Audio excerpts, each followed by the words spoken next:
Hello दोस्तों, स्वागत है आपका अपने यूट्यूब चैनल किरण लर्नर्स एकेडमी में। इस वीडियो में हम करेंगे जो मध्यकालीन भारत है, जिसको इंग्लिश में बोलते हैं मेडिवल इंडिया। ठीक है, इसके पीवाईक्यू हम दिल्ली कांस्टेबल के पीवाईक्यू सोल्व कर रहे हैं, जो अभी पिछले साल में पूछे गए थे। हम ये सारे के सारे चैप्टर वाइज कवर कर रहे हैं। ऑलरेडी हम एंशियंट हिस्ट्री कवर कर चुके हैं, भारत का इतिहास, उसके क्वेश्चन हमने चैप्टर वाइज सारे कवर किए थे जो भी पूछे गए थे।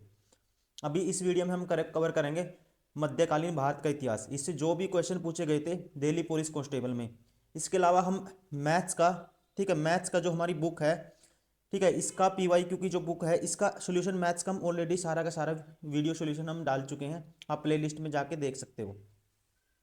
वैसे ही अब हम जीके कवर कर रहे हैं, पूरा का पूरा जो भी क्वेश्चन पूछे गए थे, पूरे के जितने भी क्वेश्चन बनते हैं पीवाईक्यू, ठीक है, चैप्टर वाइज। इसके बाद हम करेंगे रीजनिंग।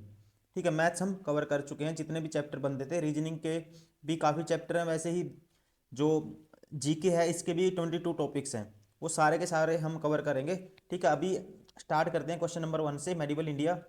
इससे जो भी क्वेश्चन पूछे थे दिल्ली पुलिस कांस्टेबल में। ठीक है, आप, मुझे उम्मीद है सारे के सारे क्वेश्चन आप लगातार देख रहे होंगे। ठीक है, इसी उम्मीद के साथ अभी स्टार्ट करते हैं। भारत के प्रथम सूफी संत कौन थे? तो आप ध्यान रखेंगे, भारत के जो प्रथम सूफी संत थे वो थे ख्वाजा मोइनुद्दीन चिश्ती। ठीक है, इन्हों ठीक है, इन्होंने सबसे पहले भारत में परंपरा, ठीक है, जो चिश्ती परंपरा है उसके सूफी मत की भारत में इन्होंने सबसे पहले क्या करी थी, स्थापना करी थी।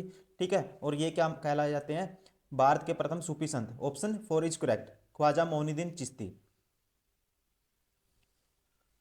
क्वेश्चन नंबर 2 है, वह मुगल शासक कौन थे जिन्होंने आत्मकथा लिखी? ठीक है, तो आप ध्यान रखेंगे, ये मुगल शासक थे, एक था बाबर और जहांगीर। बाबर ने लिखी थी कौन सी, जिसे बोलते थे तुजक ए बाबरी, और जहांगीर ने लिखी थी तुजक ए जहांगीरी। ठीक है, कौन थे, बाबर और Jahangir. Option first is correct. Question number 3, निम्नलिखित में से किसने किला राय पिथौरा का निर्माण किया?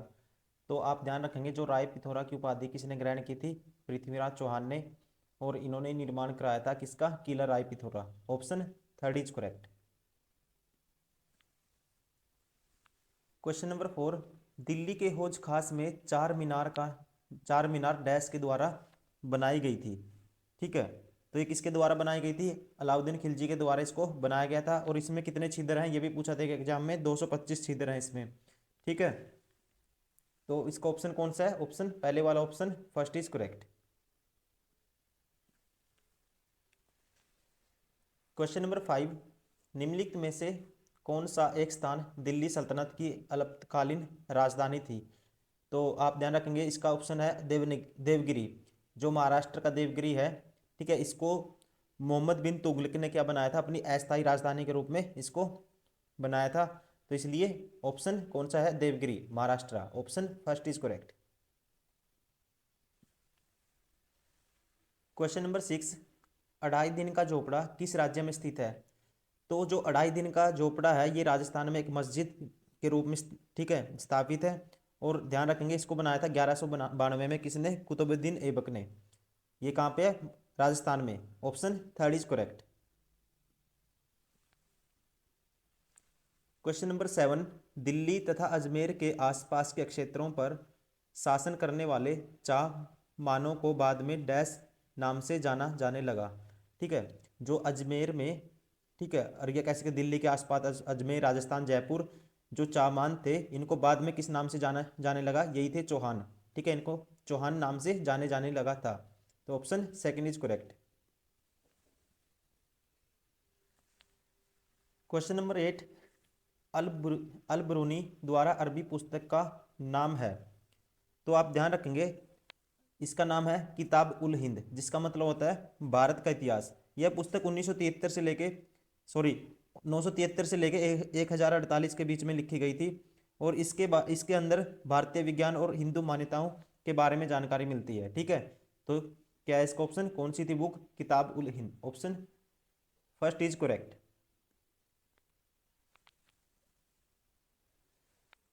क्वेश्चन नंबर 9, निम्नलिखित में से किस मुगल सम्राट ने दीन ए इलाही नामक एक नई जीवन शैली धर्म का प्रतिपादन किया था?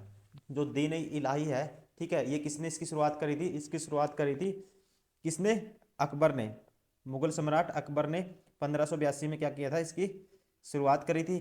ठीक है, तो option 4 is correct. Question number 10, उस सिख गुरु का नाम बताइए जिसने पंजाबी भाषा लिखने के लिए गुरुमुखी लिपि विकसित की। तो ये सिखों के दूसरे गुरु थे। इन्होंने 16वीं शताब्दी में क्या किया था, गुरुमुखी लिपि विकसित की थी, और इनका नाम क्या था, इनका नाम था Guru Angad Dev. Option 4 is correct. Question number 11, Iran का प्रसिद्ध चित्रकार अब्द अस समद निम्नलिखित में से किसके निमंत्रण पर भारत आया था। तो इसको बुलाया था मुगल बादशाह हुमायूं ने। ठीक है, और ये क्या था, एक हुमायूं ने इसको बुलाया था, और ये एक फारसी पेंटर था। ठीक है, तो ऑप्शन कौन सा सही होगा इसका, option 4 is correct. Question number 12, Sawai Jaisingh के संरक्षण में निम्नलिखित में से किस शहर में खगोलीय वेधशाला का निर्माण कराया गया था। तो आप ध्यान रखेंगे, जयपुर के महाराजा स्वाई जयसिंह द्वितीय ने 18वीं शताब्दी में इन्होंने क्या किया था, 5 वेधशालाओं का निर्माण करवाया था, जिनका नाम क्या क्या था। एक था शाहजहानाबाद, जिसे दिल्ली के नाम से जानते हैं, और सेकंड जयपुर और उज्जैन। ठीक है, मथुरा और वाराणसी। कहाँ का, शाहजहानाबाद। ठीक है, जिसका दूसरा नाम क्या है, आज दिल्ली है, और जयपुर, उज्जैन, मथुरा और वाराणसी। तो इनमें कह सकते हैं, ये तो नहीं है मैंने जो बताया, ये भी ऑप्शन नहीं है, ये भी नहीं है, ये भी नहीं है, क्या है, option right is 4 Varanasi. Question number 13, Abul Fazl द्वारा लिखा गया अकबरनामा कितनी पुस्तकों में विभाजित है। तो आप ध्यान रखेंगे, जो अकबरनामा है ये 3 खंड में डिवाइड है। ठीक है, जो पहला खंड है इसमें उसके जन्म, जो अकबर मुगल बादशाह अकबर का जन्म हुआ था उससे संबंधित जानकारी मिलती है, और सेकंड खंड बताता है उसके शासनकाल के बारे में, अकबर के शासनकाल के बारे में यह बताता है, और जो थर्ड है, थर्ड खंड को कहते हैं आईने अकबरी। ठीक है, इसे आईने अकबरी के नाम से जाना जाता है थर्ड खंड को। और इसमें किसके बारे में जानकारी मिलती है, जो अकबर है, मुगल बादशाह अकबर की प्रशासनिक प्रणाली से संबंधित है, उसके बारे में से इसमें जानकारी मिलती है। ठीक है, पहला किससे संबंधित है, जन्म से, दूसरा उसके शासनकाल से, तीसरा प्रशासनिक प्रणाली से। ठीक है, तो कितने पुस्तकों में विभाजित है, ये 3। Option third is sorry option second is correct. Question number 14, Maratha साम्राज्य में सरदेशमुखी में कर के रूप में लिया गया भू राजस्व का प्रतिशत कितना था। तो आप ध्यान रखेंगे, सबसे पहले छत्रपति शिवाजी महाराज ने क्या किया था, कर कर वसूलने की शुरुआत की थी, और ये कुल उपज का 1/4 क्या क्या वसूला जाता था। ठीक है, कितना वसूला जाता था, 1/4 कुल उपज का या कुल आय का। और उसके बाद क्या हुआ, जो राज्य की एक्स्ट्रा इनकम बढ़ाने के लिए, एक्स्ट्रा इनकम उसकी आय एक्स्ट्रा बढ़ाने के लिए राज्य की, ठीक है, 1 करोड़ लगा दिया गया, जो लिया जाता था 1/10 या 1 कह सकते हैं 10वां हिस्सा। ठीक है, आय का 10वां हिस्सा और एक्स्ट्रा लिया जाने लगा, और इसी को क्या कहते थे, सरदेशमुखी कर। ठीक है, सरदेशमुखी टैक्स। और ये क्या था, 1/10 था पूरी इनकम का। 1/10 मीन्स 10% या 9%। Option 4 is correct. Question number 15, Delhi के सुल्तान अलाउद्दीन खिलजी के हाथों से में जाने से पहले गुजरात पर शासन करने वाला अंतिम राजवंश कौन सा था। तो दोस्तों ये था वाघेला राजवंश। ठीक है, तो आप ध्यान रखेंगे, इस राजवंश के अंतिम शासक विसल देव को 1304 ईस्वी में दिल्ली सल्तनत के अलाउद्दीन खिलजी ने क्या किया था, हरा दिया था। ठीक है, तो ये अंतिम वंश कौन सा था, वाघेला राजवंश। Option first is correct. Question number 16, Bharat में भक्ति और सूफी आंदोलन किस काल में हुआ था। तो दोस्तों आप ध्यान रखेंगे, भारत में मध्यकालीन, ठीक है, या कह सकते हैं मध्ययुगीन काल में सूफी आंदोलन और भक्ति आंदोलन के उदय का विकास को देखा गया। दोनों आंदोलनों ने मुसलमानों और हिंदुओं के बीच धार्मिक अभिव्यक्ति का एक नया रूप प्रस्तुत किया था। ठीक है, इसके अलावा ध्यान रखेंगे, एक और जहाँ सूफियों ने क्या किया, सार्वभौमिक प्रेम पर आधारित एक समतावादी समाज पर जोर दिया, और दूसरी ओर भक्ति ने भगवान की प्राप्ति के साधन के रूप में भक्ति का परिचय दिया। तो इसका ऑप्शन कौन सा था, किस काल में सबसे ज्यादा विकास हुआ था, डेवलपमेंट हुआ था भक्ति और सूफी आंदोलन, ठीक है, किस काल में हुआ था। ऑप्शन फर्स्ट, मध्य युगीन काल। क्वेश्चन नंबर 17, खानवा का युद्ध डैश और राणा सांगा के बीच लड़ा गया था। तो दोस्तों आप ध्यान रखेंगे, खानवा का युद्ध 16 मार्च 1527 को मेवाड़ के राणा सांगा के नेतृत्व में पहले मुगल सम्राट बाबर और राजपूत सेना के हमलावर बलों के बीच लड़ा गया था। यह कहाँ हुआ था? राजस्थान के भरतपुर जिले में। ठीक है, ये खानवा में हुआ था, राजस्थान भरतपुर के जिले के पास है खानवा। और इसके अलावा ध्यान रखेंगे, इसमें बाबर ने लड़ाई जीत ली थी और अपने आप को किसकी उपाधि दी? गाजी की। Option first is sorry third is correct. किस किस के बीच हुआ था? राणा सांगा और बाबर के बीच। क्वेश्चन नंबर 18, औरंगजेब ने डैश की अवधि के दौरान मुगल साम्राज्य पर शासन किया। तो आप ध्यान रखेंगे, जो औरंगजेब था इसने शासन किया था 1658 से लेके, और फिर 1707 में क्या हो गई थी? इसकी मृत्यु हो गई थी। और ये कह सकते हैं एक अंतिम, ठीक है, मुगल सम्राटों में से, महान मुगल सम्राटों में से एक अंतिम सम्राट था ये। ठीक है, तो कब से कब तक शासन किया इसने? 1658 से लेके 1707। Option third is correct. Question number 19, Sher Shah Suri और हुमायूं के बीच कनौज का युद्ध कब लड़ा गया था? तो आप ध्यान रखेंगे, कनौज का युद्ध 17 मई 1540 को मुगल बादशाह हुमायूं और शेरशाह सूरी, जिसको शेर खान से के नाम से भी जाना जाता था, के बीच में लड़ा गया था ये। और इस लड़ाई के परिणाम स्वरूप जो शेरशाह है, ठीक है, इसकी एक निर्णायक जीत हुई थी। और ठीक है, और इसके बाद क्या, मुगलों में क्या आई थी, इनके उसमें प्रभाव में कमी आई कह सकते हैं। ठीक है, और जो शेरशाह था ये आगरा और दिल्ली का क्या बन गया था? मालिक बन गया था। ठीक है, और ये युद्ध कब लड़ा गया था? आप ध्यान रखेंगे, ये लड़ा गया था दोस्तों 1540 में। Option four is correct. Question number 20, Adil Shah का मकबरा गोल गुम्बज किस राज्य में स्थित है? तो आप ध्यान रखेंगे, ठीक है, गोल गुम्बज बीजापुर के सुल्तान मोहम्मद आदिल शाह का मकबरा है। और ये कहाँ स्थित है? बीजापुर कर्नाटक में स्थित है। ठीक है, ये किसका मकबरा है? मोहम्मद आदिल शाह का मकबरा। ठीक है, और कहाँ पे है ये? कर्नाटका में। Option third is correct. Question number 21, Rohtas का किला वर्तमान में डैश में स्थित है। तो इसका आप ध्यान रखेंगे दोस्तों, ये कहाँ स्थित है? ये किला, रोहतास किला, 16वीं शताब्दी में क्या हुआ था? इसका निर्माण हुआ था। ये पाकिस्तान के पंजाब प्रांत के झेलम शहर के पास स्थित है। ठीक है, तो ध्यान रखेंगे। और ये भी पूछ सकता है, इस किले का निर्माण किसने करवाया था? इसका निर्माण करवाया था राजा टोडरमल ने। ठीक है, शेरशाह सूरी के आदेश पर इसको, ठीक है, क्या करवाया था? इसका निर्माण करवाया था। और ये कहाँ है? पाकिस्तान में। Option third is correct. Question number 22, निम्नलिखित में से कौन जूनागढ़ में बहाउद्दीन भाई हसन भाई का मकबरा है? तो आप ध्यान रखेंगे दोस्तों, जूनागढ़ गुजरात में महाबत मकबरा 1851-82 के दौरान जूनागढ़ राज्य के नवाबत महाबत खान सेकंड को समर्पित है। और इसके अलावा ध्यान रखें, महाबत मकबरा का निर्माण 1878 में नवाब महाबत खान सेकंड द्वारा शुरू किया गया था। और 1892 में नवाब बहादुर खान तृतीय 1882 से 92 तक रहा ये, इसके शासनकाल के दौरान समाप्त कर दिया गया था। ठीक है, तो इसका ऑप्शन कौन सा सही होगा? महाबत मकबरा।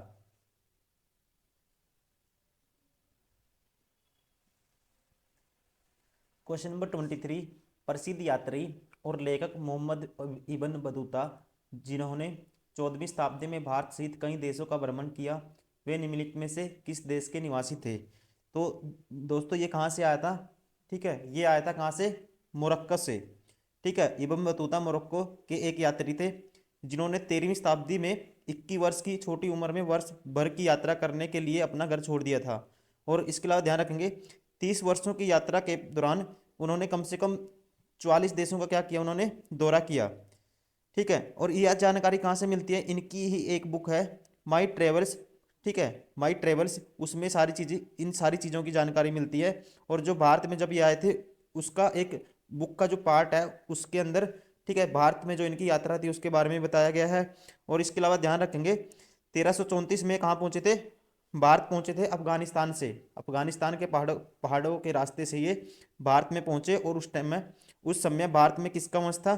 ठीक है, तुगलक वंश था। और मोहम्मद बिन तुगलक के शासनकाल में कहाँ पहुंचे थे? भारत पहुंचे थे। ठीक है, तो ये कहाँ से आए थे? Morocco. Option first is correct. Question number 24, Harappa सतल रंगपुर किस वर्तमान भारतीय राज्य में स्थित है? दोस्तों पहले आपको खुद से माइंड से क्वेश्चन सोचना है, माइंड में आंसर देखना कि इसका ये है क्या है, ताकि आपका माइंड अच्छे से काम करेगा फिर। और आपको मैं बताऊंगा, याद भी रहेगा लंबे टाइम के लिए। ठीक है, सुनी चीज़ें ज़्यादा याद रहती हैं, पहले खुद से भी क्वेश्चन को सोचो कि मेरा ऑप्शन ये था, ठीक है, और मैंने इसका आंसर क्या दिया हुआ है, ठीक है। आप उस हिसाब से अपने आप को फिर एनालाइज करें, ठीक है, और इसको मल्टीपल टाइम देखना है आपको, ताकि आपको याद हो जाए सारी चीज़ें। तो इसने पूछा है हड़प्पा सतल रंगपुर किस वर्तमान भारतीय राज्य में स्थित है। तो ध्यान रखेंगे रंगपुर है जो गुजरात में सौराष्ट्र प्रायद्वीप पर ठीक है, ये पड़ता है प्रायद्वीप पर। कौन सा? गुजरात में सौराष्ट्र प्रायद्वीप पर ये पड़ता है। और ये प्राचीन पुरातात्विक सतल है जो खंबात की खाड़ी और कच्छ की खाड़ी है इनके बीच में आता है, ठीक है। ये कहाँ स्थित है? गुजरात में। Option third is correct. Question number 25, Mughal वंश का प्रथम सम्राट कौन था? तो ये कौन था पता ही होगा आपको, कौन था? बाबर, ठीक है। बाबर मुगल साम्राज्य का संस्थापक और भारतीय उपमहाद्वीप में मुगल वंश का पहला सम्राट माना जाता है। और ध्यान रखेंगे भारत में तोप तोप लाने वाला, ठीक है, पहला, ठीक है, किसको माना जाता है? बाबर को ही माना जाता है। और इसने ये भी ध्यान रखेंगे 21 अप्रैल 1526 में जो पानीपत का प्रथम युद्ध हुआ था, किसको हराया था? इब्राहिम लोदी को, ठीक है। तो कौन था ये प्रथम मुगल सम्राट? Option second is correct, Babur.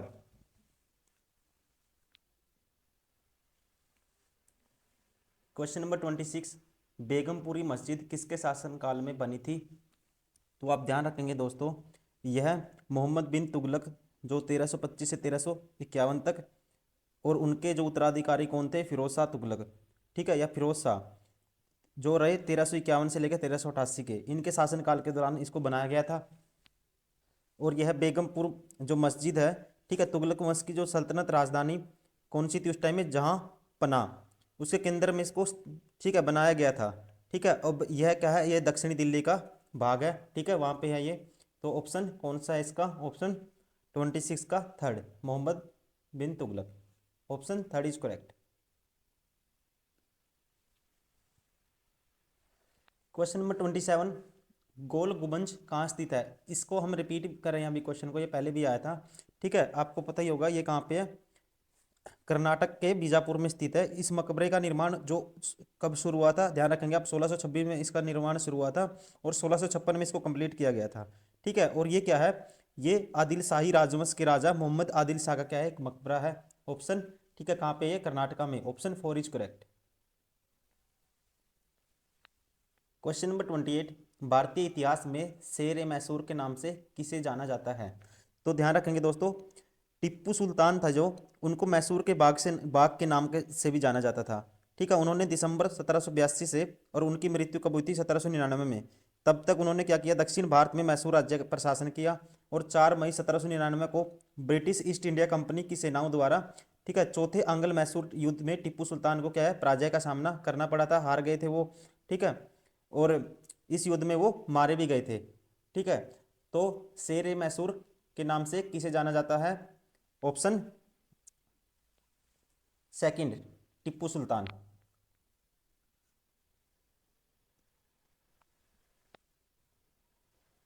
Question number 29, निम्नलिखित में से किस वर्ष में सिख गुरु श्री हरकृष्ण जी को ज्ञान की प्राप्ति हुई थी या ज्ञान प्राप्त हुआ था? तो ध्यान रखेंगे दोस्तों, 1661 में गुरु श्री हरकृष्ण जी को ज्ञान की प्राप्ति हुई थी। और वे जो सिखों के 10 गुरु थे उनमें कौन से नंबर के थे? वे 8वें नंबर के थे। और ध्यान रखेंगे आप, 5 वर्ष की उम्र में वह अपने पिता गुरु हर राय के उत्तराधिकारी के रूप में उन्होंने सिख धर्म में सबसे कम उम्र में, ठीक है, वो क्या हुए थे? गुरु बन गए थे, ठीक है। ऑप्शन, ठीक है, सेकंड इज करेक्ट। ज्ञान कब प्राप्त हुआ था? 1661 में। क्वेश्चन नंबर 30, उस्ताद अली अकबर खान निम्नलिखित में से किस वाद्य यंत्र से जुड़े विश्व प्रसिद्ध संगीतकार थे? तो ध्यान दोस्तों, मैं आपको बताऊं, ये उस्ताद अली अकबर खान स्रोत वादन में अपने गुणों के लिए जाने जाते थे, ठीक है। अपने गुणों के लिए किस में जाने जाते थे? स्रोत वादन में, ठीक है। आप ध्यान रखेंगे वो कौन से घराने से आते थे? वो मेहर घराने से आते थे और एक भारतीय हिंदुस्तानी शास्त्रीय संगीतकार थे, ठीक है, ठीक है। तो ये क्या थे? स्रोत वादक। Option four is correct.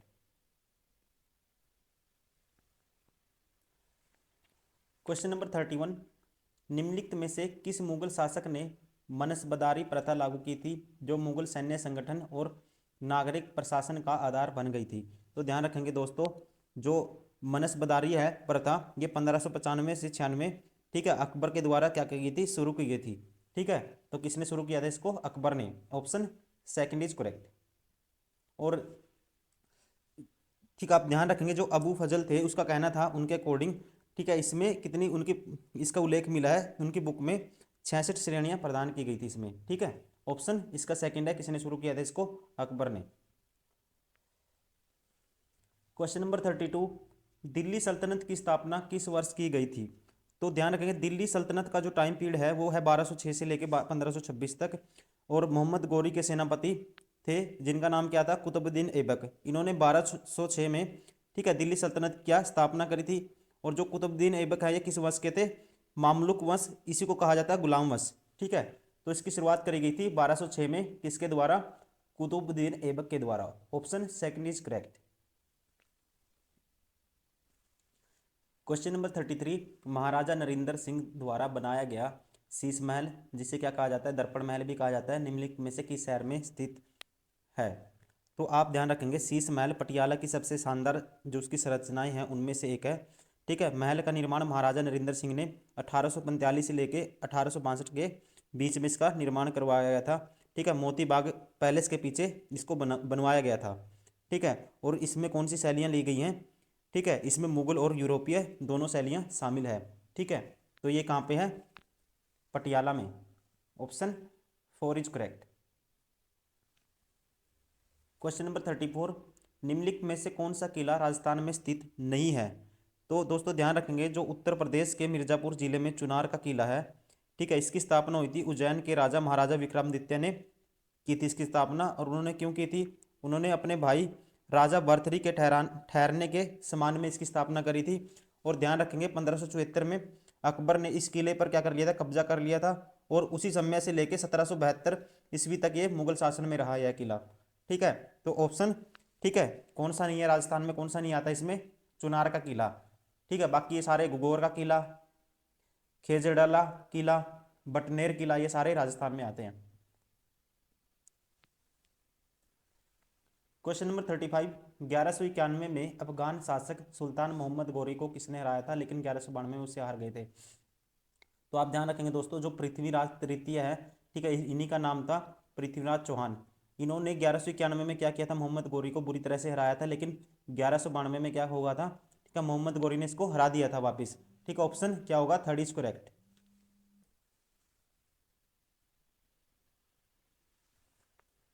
Question number 36, भारतीय संस्कृति पर मुगल प्रभाव के कारण निम्नलिखित में से किस सांस्कृतिक या शास्त्रीय नृत्य को पुनर्जीवन प्राप्त हुआ? तो ध्यान रखेंगे जो कथक है उत्तरी भारत का प्रमुख नृत्य है, और वर्तमान में उत्तर प्रदेश कह सकते हैं, और राजस्थान, दिल्ली, मध्य प्रदेश, ठीक है, और यहाँ तक कि पश्चिमी और पूर्वी, ठीक है, जितने भी हिस्से हैं वहाँ पे क्या है? फेमस है। ठीक है, तो ध्यान रखेंगे जब मुगलों के आने से इस नृत्य शैली को एक नई गति मिली थी, और मंदिर के साथ साथ इसको मुस्लिम के दरबारों में भी इसको, ठीक है, पेश किया जाने लगा। ठीक है, तो ध्यान रखेंगे आप इसे उस टाइम में क्या है? मनोरंजन का एक रूप माना जाने लगा। ठीक है, ये कौन सा नृत्य था? Kathak. Option second is correct. Question number 37, सुल्तान ग्यासुद्दीन खिलजी द्वारा निर्मित जहाज महल डैश में स्थित है? तो दोस्तों ध्यान रखेंगे जहाज महल का निर्माण मध्य प्रदेश के मांडू में सुल्तान ग्यासुद्दीन खिलजी ने करवाया था। ठीक है, और इसे, ठीक है, क्या कहते हैं? जहाज महल। इसको जहाज महल इसलिए कहा जाता है क्योंकि यह पानी में तैरते जहाज के रूप में दिखाई देता है। ऑप्शन, ठीक है, कौन सा है इसका? ठीक है, मध्य प्रदेश के मांडू में। Option first is correct.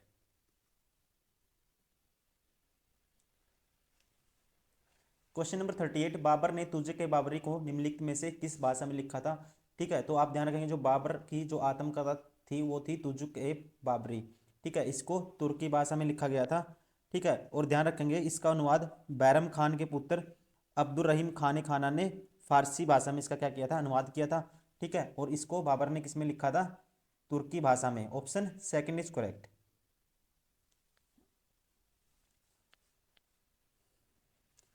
Question number 39, नागलापुरम शहर की स्थापना विजयनगर साम्राज्य के निम्नलिखित में से किस राजा ने की थी?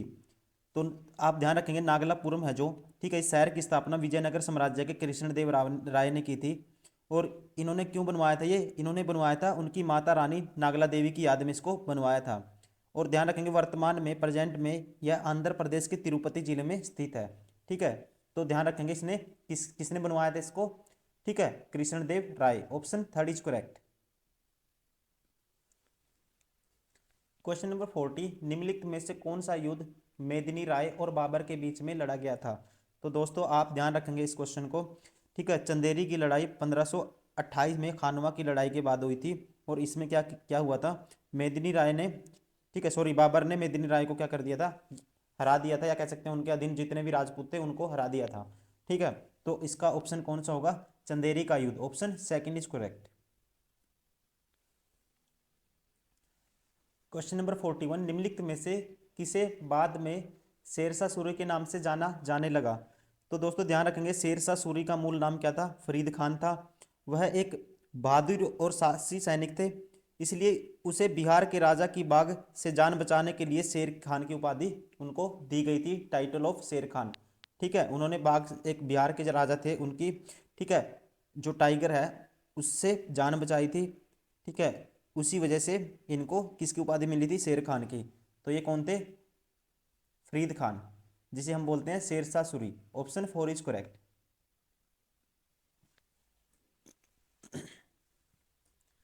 क्वेश्चन नंबर 42, बहमनी शासक हुमायूं शाह द्वारा निम्नलिखित में से किसे मलिक उत तुजर सौदागरों के मुखिया की उपाधि दी गई थी।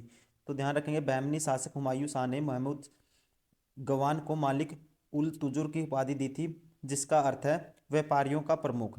ठीक है, और वह जन्म से क्या थे, एक ईरानी थे, पहले एक क्या थे, वो व्यापारी थे। Option first is correct, Mahmud Gawan. Question number 43, Mahmud Gawan dash के राज्य का वजीर था। तो ये था बैमनी राज्य का क्या था, ये वजीर था। Option second is correct. Question number 44, निम्नलिखित में से किस मुगल शासक के दरबार में उस्ताद मंसूर एक प्रमुख चित्रकार थे। तो आप ध्यान रखेंगे उस्ताद मंसूर 17वीं सदी के मुगल चित्रकार और दरबारी एक क्या थे, एक कलाकार थे। ठीक है, ऑप्शन फोर इज करेक्ट। ठीक है, किस मुगल शासक के दरबार में थे ये, जहांगीर।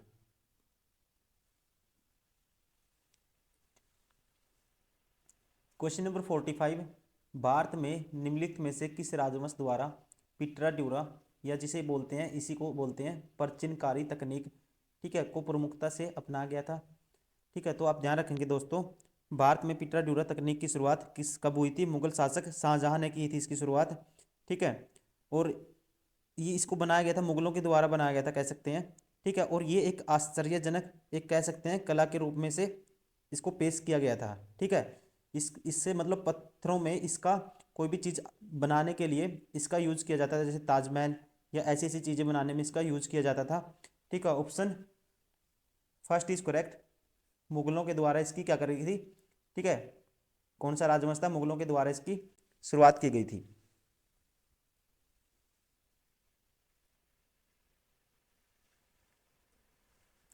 क्वेश्चन नंबर 46, 1539 में शेरशाह सूरी ने हुमायूं को डैश में हराया था।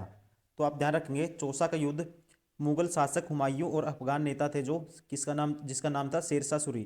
ठीक है, इनके बचपन का ही नाम था फरीद खान। इनके बीच ये 26 जून 1539 में लड़ा गया था। ठीक है, और इसमें क्या हुआ था, ये युद्ध में, ठीक है, और ये युद्ध हुआ था गंगा नदी के तट पर लड़ा गया था, और हुमायूं युद्ध के मैदान को भाग के, ठीक है, यह गंगा नदी में तैर कर भाग गया था कह सकते हैं। ठीक है, और ये कहाँ पहुंच गया था, आगरा। ठीक है, और ये इसका नाम क्या था, किस युद्ध में हराया था, Chausa. Option four is correct.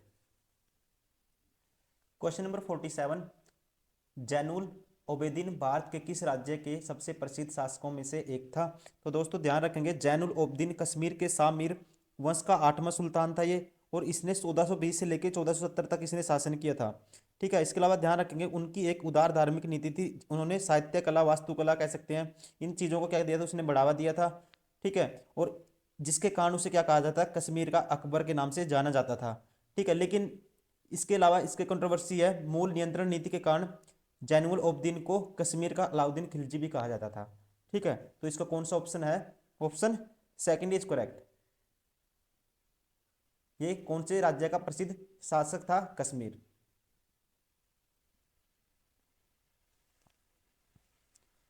Question number 48, किसके शासनकाल में देवगिरी का नाम बदलकर दौलताबाद कर दिया गया था? ठीक है, तो ध्यान रखेंगे दोस्तों, जो मोहम्मद बिन तुगलक है इसने शासन किया था 1325 से लेकर 1351 तक। दिल्ली सल्तनत का ये सुल्तान था। ठीक है, और ध्यान रखेंगे 1327 में दिल्ली सल्तनत के मोहम्मद बिन तुगलक ने क्या किया था? ठीक है, इस अपनी राजधानी देवगिरी में स्थानांतरित कर दी थी और इसका नाम बदलकर क्या कर दिया था? दौलताबाद। ठीक है, इसका नाम कर दिया गया था दौलताबाद। ठीक है, और एक क्वेश्चन और पूछा जाता है, ये भी ध्यान रखेंगे, मोहम्मद बिन जो तुगलक है दिल्ली सल्तनत का सबसे शिक्षित या पढ़ा लिखा शासक था। ठीक है, ऑप्शन कौन सा होगा इसका? Option first is correct. ठीक है, किसके शासनकाल में देवगिरी का नाम बदलकर दौलताबाद कर दिया गया था? मोहम्मद बिन तुगलक। क्वेश्चन नंबर 49, मेहताब बाग भारत के निम्नलिखित में से किस प्रसिद्ध स्मारक का हिस्सा है? तो ध्यान रखेंगे दोस्तों, जो ताजमहल है इसके ही परिसर और आगरा किले के उत्तर में यमुना नदी के अपोजिट किनारे पर बाढ़ के मैदान में ये स्थित है। ठीक है, और बाग का जो निर्माण करवाया था, इसका निर्माण करवाया था सम्राट बाबर ने। ठीक है, तो ध्यान रखेंगे ये किस स्मारक का प्रसिद्ध हिस्सा है? Taj Mahal. Option third is correct. Question number 50, निम्नलिखित में से कौन दिल्ली सल्तनत का सुल्तान था जब दक्षिण भारत में बहमनी साम्राज्य की स्थापना हुई थी? तो दोस्तों ध्यान रखेंगे आप। ठीक है, अलाउद्दीन हसन बहमान शाह, जिन्हें जबर खान के नाम से भी जाना जाता है, ये क्या थे? बहमनी साम्राज्य के संस्थापक थे। ठीक है, और बहमनी सल्तनत की जो स्थापना उनके द्वारा दिल्ली सल्तनत के मोहम्मद बिन तुगलक के खिलाफ विद्रोह के रूप में की गई थी। ठीक है, तो ध्यान रखेंगे दोस्तों, बहमनी साम्राज्य इसकी स्थापना 1347 में हुई थी और इसे कृष्णा नदी का एक पूरा दक्कन शामिल हो गया था इस एरिया में। और इसकी स्थापना, ठीक है, कब हुई थी? 1347 में। और इसकी राजधानी का नाम क्या था? गुलबर्गा। क्या नाम था इसकी राजधानी का? गुलबर्गा। ठीक है, तो इस ऑप्शन का कौन सा आंसर होगा? कौन था उस टाइम? मोहम्मद बिन तुगलक। ठीक है ना, जब दक्षिणी भारत में बहमनी साम्राज्य की स्थापना हुई तो दिल्ली सल्तनत का सुल्तान कौन था? Mohammad bin Tughlaq. Question number 51, most important question, Ibn Battuta की यात्रा पुस्तक, जिसे रेला इंग्लिश में कहते हैं रेला कहा जाता है, मूल रूप से डैश भाषा में लिखी गई थी? तो दोस्तों ये लिखी गई थी अरबी भाषा में। ठीक है, जो इब्न बतूता थे ये मोरक्को का एक यात्री था जिसने 13वीं सदी में विश्व की यात्रा करने के लिए 21 वर्ष की छोटी आयु में अपना क्या कर दिया था? घर छोड़ दिया था। और ये 1333 में ठीक है, दिल्ली के कहाँ पहुंचा था? मोहम्मद बिन तुगलक के शाही दरबार में। ठीक है, और ये सारी जानकारी कहाँ मिलती है? इसकी पुस्तक एक रेला। ठीक है, जिसे हिंदी में कहते हैं, रेला का मतलब होता है मेरी यात्राएं। ठीक है, तो ये किस भाषा में लिखी गई थी? ऑप्शन थर्ड, अरबी में। ओके दोस्तों, thank you very much for watching this video. ये सारे क्वेश्चन वो थे जो दिल्ली पुलिस कांस्टेबल के, ठीक है, एग्जाम में पूछे गए थे। जितने भी एग्जाम हुए हैं मोस्टली, ठीक है, लेटेस्ट एग्जाम हैं जितने भी, उनमें सारे के सारे क्वेश्चन पूछे गए थे। ये था क्वेश्चन किस चैप्टर से थे? मेडिवल इंडिया, मध्यकालीन भारत से। दोस्तों इसके अलावा हम एंशियंट हिस्ट्री ऑलरेडी कवर कर चुके हैं, आप वो वीडियो भी देखना अच्छे से। ठीक है, और इसी पैटर्न पे, ऐसा नहीं है कि ये कांस्टेबल के लिए हर एग्जाम में यूज होते हैं क्वेश्चन, हर एग्जाम में सेम क्वेश्चन आते हैं, मोस्टली रिपीट होते हैं बार बार, एसएससी के जितने भी एग्जाम हैं। और ये रेलवे के लिए भी इंपॉर्टेंट है क्वेश्चन सारे के सारे। और मैं उम्मीद करता हूँ आप सारे की सारी वीडियो, ठीक है, सीक्वेंस वाइज देखते आ रहे होंगे। ठीक है, इसी उम्मीद के साथ दोस्तों अभी इस वीडियो को यहीं पे रोकते हैं। ठीक है, मिलते हैं नेक्स्ट वीडियो में, तब तक के लिए थैंक यू वेरी मच।